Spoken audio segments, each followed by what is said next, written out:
I meant to ask you, Craig, where my CEO was on the, but I'm not asking this question. As for the cultural change, I think it's very, very important. Maybe we should try to do some analogies to the safety culture. Mm-hmm. The safety in many electric utilities, there is a solid safety culture. Yes. Because safety was a real issue, and it still is in many co-ops, and even in our company we had very severe accidents a few years ago. And if we can move this culture from safety to the cybersecurity, just saying sometimes in co-ops, for example, it's the same thing. Just you see this and you don't see this casualties. I think that's a great observation. Yeah. So, and by the way, your CEO is one of the hippest in the business, but you know that. So. Well, we've got about 10 more minutes, a little less than that, and I see we have another question coming up. So let's take the time for that. Hi, this is Anup Goyal. I'm from AT&T. Some of the observation and the comments which I heard that the utility companies, they are submitting their security plan to the commissioners. Then I also heard the comment, the IT and the operation folks, they should be working together. We shouldn't have too many checklists. And then I also heard comment about the matrix. Now, so my question is that the utility companies, they will come and they will submit their security plan to the commissioner. How do we know that, and what kind of metrics we're going to use, that we know that the security plan which they have submitted is sound, it's giving a good security posture, or are we going to wait when the news is going to come on Wall Street Journal or New York Times that the hacker was able to take the lights off, like some of the checklists you were talking about? So what I'm asking is, how do we judge from the commissioner's point of view the quality of the security plan? So it's going to be filed in an open proceeding. So AT&T can intervene in our proceeding and file comments on whether or not it's a good plan or not a good plan, as well as on the 7 other parts of the deployment plan. The metrics will be a little later.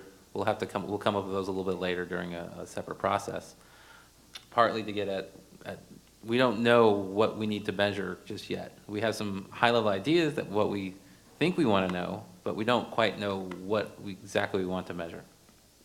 So, so you're looking at when the security plans, they are being submitted to the commissioners, that companies like AT&T and other companies, they can comment on it. Okay. Yeah, it'll be an open proceeding. All right, thank you. Well, personally, I want to work with Chris Miller on inventing his Securometer. I think that would be a wonderful thing. I think we've got time for probably a couple more questions. This is just a follow-up. I referenced the Gartner thing that tries to connect the dots between security and business, and the report is called 5 Reasons the Business Doesn't Get Security's Message. I'll try to work with Mike to see if we can make that report available through the conference materials and things like that. Okay. Absolutely. Sure. That would be great. That would be great. As kind of a closing thought. Nope, we do have another question. Great. I'm always good for throwing out questions. So a metric that I've seen useful within National Grid is number of incidents that we did not anticipate versus what we've already known from done a risk assessment. We said we knew and understood these risks.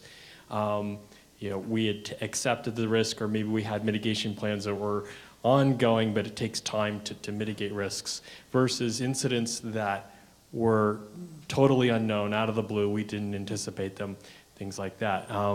My CISO has a metric for his job performance that's actually within this year he's supposed to achieve 50% of incidents are within the known category and 50% unknown as he builds out a new security program for us. So that seems like a decent metric. But then, as Chris has said, you can't trust the utilities, you can't trust us. And that's one area that's extremely unlikely that the utilities want to admit whatever incidents they're having, so that becomes a big challenge.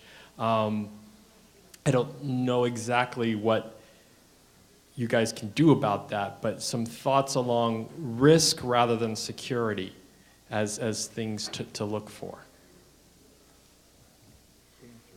I'll always make room for a question from Annabelle. I just have a quick one on the metric, and Craig, you inspired me on this one. When you talk about it should be a core part of the planning process, what about thinking along the lines of like a quality system and ISO 9000 approach? That's right. That really gets into the life cycle? Do you have the processes in place, and it isn't just a one-time snapshot? You know, it's an ongoing, and to me, the important part is the ongoing. How do you handle incidences, change, and so on? Annabelle, I totally agree, and that's exactly the way I think it should be handled. I think ISO 9000 has done more to influence the way quality, industrial processes. It's a good model. And I believe the only relevant metrics that are ones key to a specific plan and representing continuous progress. So You said it better than I did, Annabelle. Thank you. I guess there's lessons to be learned out of the manufacturing sector, the services sector, the banking sector, and as I mentioned before, maybe 100 years ago, how they handled standards when it comes to designing roads and cars and Right. traffic management. Cool. Why reinvent the wheel? Just because it's electric? Because it was a great invention, man. If you're going to reinvent something, The electric wheel. I'm going to go with the lever, but that's. Thanks, gents. I also wanted to add one comment, and hey, it's my conference, so I can say whatever I want. Well said. Your name is on the first slide. One thing that I brought up to the California Public Utility Commission, the first time I went to a meeting and I heard utilities and vendors all sitting there, and they were trying to come up with a decision. Should the PUC, set the bar, the standard, or should we allow the utilities to make their decisions? And I got up and I said, look, we really have to understand something. As a corporation, you have a fiduciary responsibility to your bottom line. The PUC's responsibility is to the public. Those two don't jive, they never can. You have to, as a corporation, really be mostly concerned about your stockholders, your shareholders.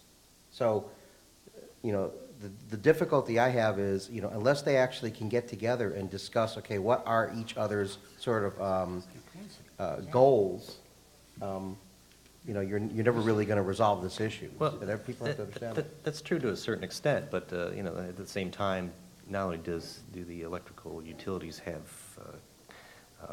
investors, they also have customers. And, if they don't meet the needs of the customer, if they don't keep the lights on, they're going to lose their customers. Yeah, but they have a pretty captive audience. Yeah, they do, they do. I I can't really just choose, at least not today, choose to They switch can utilities. lose their If- license. If the events with Pepco in Washington had occurred in an electric co-op, there would not have been a chance for a repeat performance. Okay? Our feedback loop is really tight. So one final thought before we leave. In our discussion of metrics, we had a workshop, and one of the utilities, I don't know if I should say the name of the utility, but I'm guessing most of you can figure out who said this. One of the utilities stood up and said, all you, the commissioners, need to know is that we're NERC compliant. Oh, my God. So that's your thought for There's today. one advocate for the check boxes. Which completely leaves distribution completely out of the picture, right? Exactly. Thank you very much. We Thanks all. appreciate it. Thank you, Mike.